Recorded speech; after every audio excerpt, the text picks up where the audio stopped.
Hey everybody, welcome back to 3COG. So I said in a previous video that I was going to talk about the details of the Budget 22 I put together for my sons and kind of for me as well. So I'm going to do that now. So, dear YouTube, I'm active duty military firearm safety instructor. I am complying with all the rules, including the magazine limits. Any magazines you see are either under 30 or limited to under 30. I'm playing nice, so please don't demonetize me, bro. Anyway, on to the next thing. This little guy right here. So this is a Smith & Wesson MP15-22. So they make one of the cheapest 22 ARs that you can get. So I got this guy on sale, I think for like $225, and it was like a little kit thing. It also came with hearing protection, also came with some Clear Eye Pro, stuff like that. It came with one magazine, and then I picked up a couple others, and they're not as cheap as AR mags, which is kind of weird, but these hold 25 rounds of 22 long rifle. So it came with a Magpul stock, Magpul polymer flip-up sights. It had a Magpul grip, and I switched it to a Daniel Defense because I like Daniel Defense grips. Yeah, it's a fun little rifle. So talk about the things I changed, and you know, kind of we'll go from there. This is also the one that's going to be painted next via the dish soap and spray paint method. My sons want to do this one in an Arctic pattern, so you know, like snowflage. So we'll see how that comes out, and I'll film it, and you know, you guys all tell me how I'm ruining guns by putting water on them and stuff. You know, all the normal stuff. Anyway, it does have an M-LOK forend, though it is plastic. So, you know, I wouldn't trust this as like a go-to-war gun, but that's not what it's supposed to be. It's supposed to kind of replicate a go-to-war gun. So, I don't know, we'll just start at the back and go forward. Magpul stock, which is the one it came with. Yes, I do prefer the B5 SOP mod, and this one might end up with a B5 SOP mod because I'm thinking about switching that to the B5. They have like a precision stock, so if that happens, then that'll wind up here, whatever. I did swap out the grip, like I said, to a Daniel Defense grip. It has Magpul sights, as I said, and that's it from a factory configuration. Let's see. I guess we'll start with the optic. So this is a Primary Arms SLX MD25. One of the points with this rifle is I wanted to build the most functional rifle I could, but like keeping it low on the budget. And I want to say this optic was like 120, somewhere in there. It's a decent red dot. I'm not mad at it. I mean, the clarity's good. Like the glass clarity, it does have some tinge as far as like blue or greenish. But the dot's clear.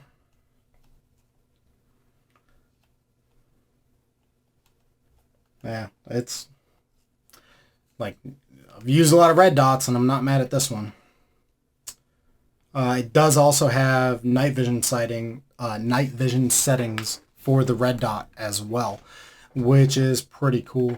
And they got some kind of, I don't know, award or certification from, I don't know, police union or something, but they have their silver award, which basically means like it's good for duty use as per whatever their testing protocol is. Forward from there, I am running a Strike Industries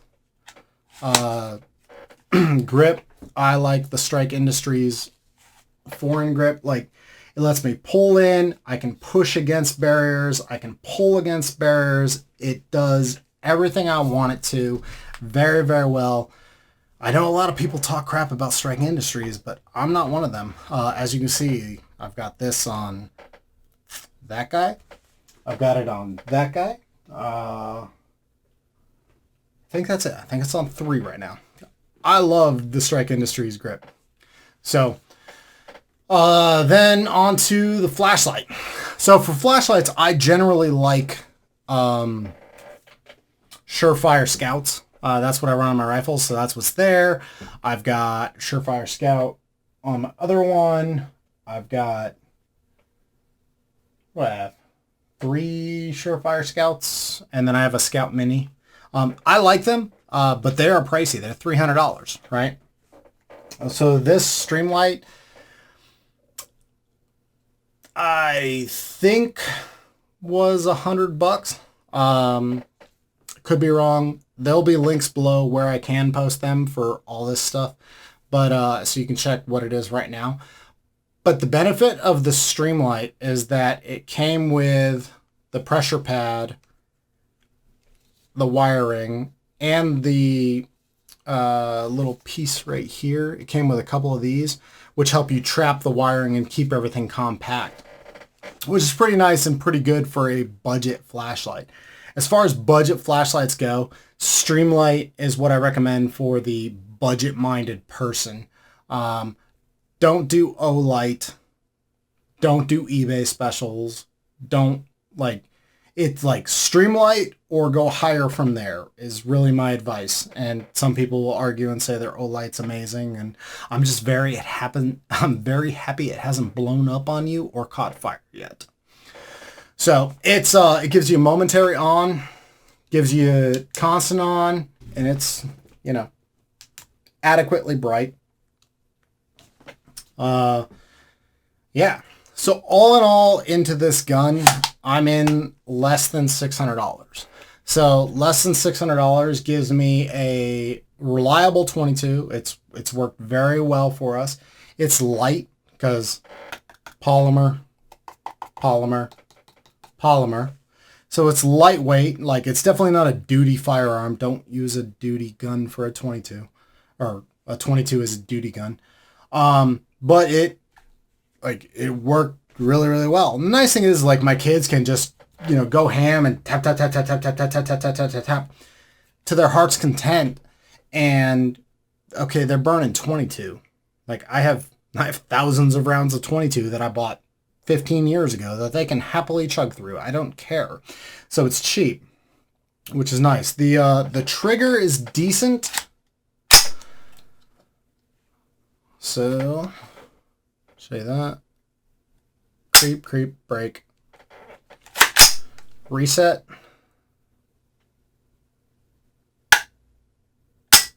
So decent, not good, but decent.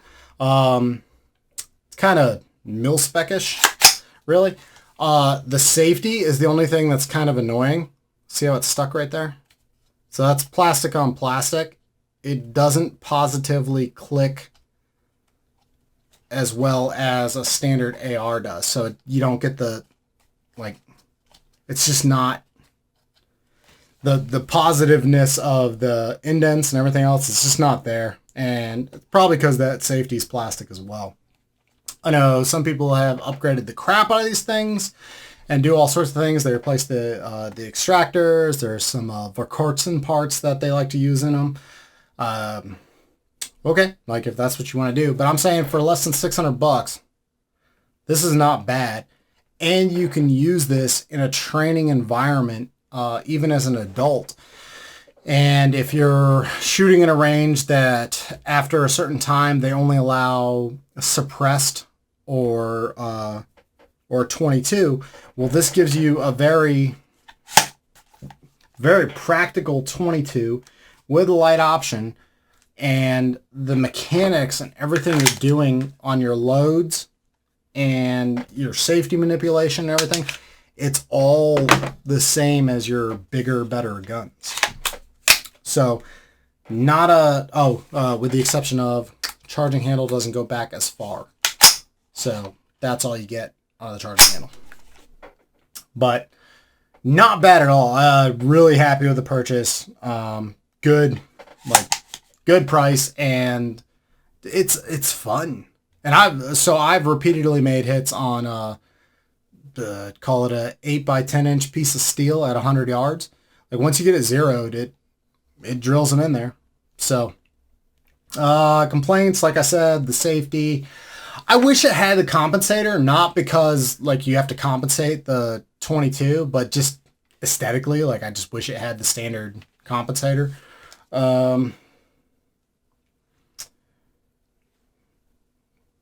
Yeah, I mean that's really about it.